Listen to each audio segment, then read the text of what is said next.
สัญญาทำไมถ้าหัวใจน้องยังไม่แน่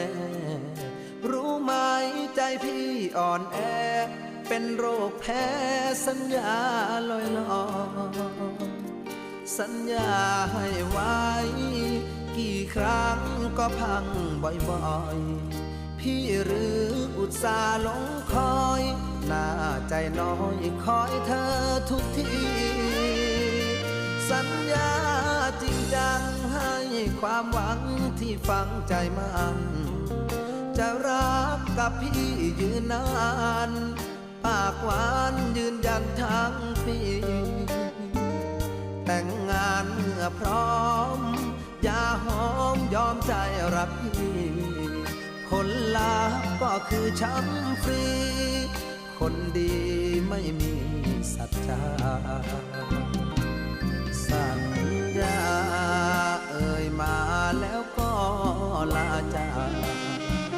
เหลือไว้เพียงซา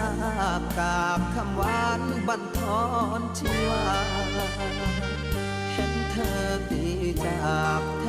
บไม่อยากจะเชื่อสายตาพี่เสียดายเวลาที่คอยหาแล้วมาเป็น